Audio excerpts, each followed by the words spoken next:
நீ ஒரு அதிசயம். ஆம், நாங்கள் தேவனால் படைக்கப்பட்ட விசேஷமான சிருஷ்டிப்பு. அவருடைய சாயலாய் படைக்கப்பட்டிருக்கிறோம். நீங்கள் ஒரு அதிசயம். தேவன் யோசுவாவை பார்த்து சொல்லுகிற வார்த்தை, மோசே மரித்தான், மோசேயின் தேவன் உயிரோடு இருக்கிறார். யோசுவா 1:9 நான் உனக்கு கட்டளையிடவில்லையா? வளங்கொண்டு திடமனதாயிரு, திகையாதே, கலங்காதே, நீ போகும் இடமெல்லாம் உன் தேவனாகிய கர்த்தர் உன்னோடு இருக்கிறார். இதில் விசேஷமாய் பலம் கொண்டு திடமனதாயிரு என்கிற பதம் எபிரேய பாஷையிலே ஷஷாக் என்ற வார்த்தை. ஷஷாக் என்றால் எபிரேய பாஷையிலே பல அர்த்தங்கள் உண்டு. ஒரு சில அர்த்தங்கள் நாங்கள் பார்க்கலாம்.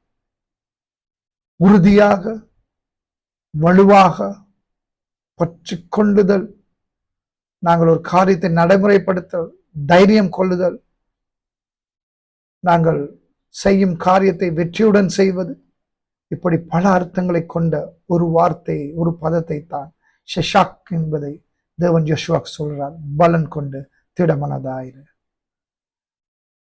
ஏசாயா 40:31 தேவன் சொல்லும் போது, கர்த்தருக்கு காத்திருக்கிறவர்களோ புது பலன் அடைந்து கழுகுகளைப் போல செட்டைகளை அடித்து எழும்புவார்கள். அவர்கள் ஓடினாலும் இளைப்படையார்கள், நடந்தாலும் சோர்ந்து போவார்கள்.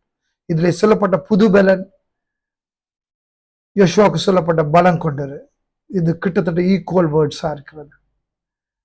ஆண்டவரின் பலன் மனிதனின் பலத்திலும் முற்றும் வேறுபட்டது. அது ஒரு நாளும் குறைந்து போவதும் இல்லை. தேவனுடைய பலனை மட்டுப்படுத்த முடியாது. அது எல்லாவற்றையும் வாய்க்க பண்ணுகிறது. இந்த பலத்தோடு அவர் உனக்கு கொடுக்கிறார். இந்த பலத்தை அவர் உனக்கு கொடுக்கிறார்.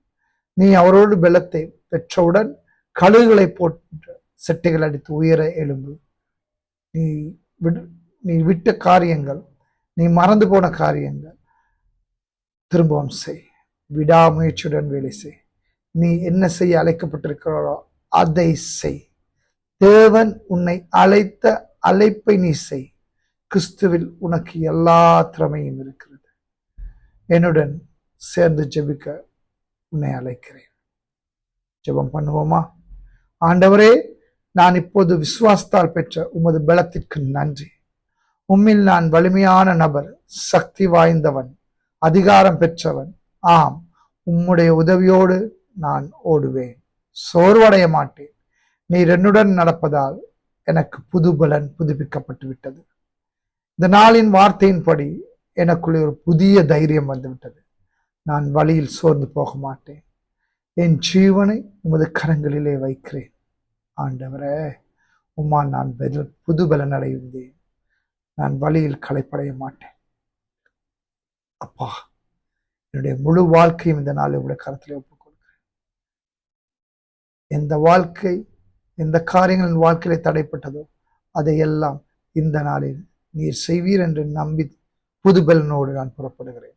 இயேசுவின் நாமத்தில் ஜெபிக்கிறேன் நல்ல பிதாவே, ஆமேன். கர்த்தர் இந்த நாளை உங்களுக்கு ஆசீர்வதிப்பார்.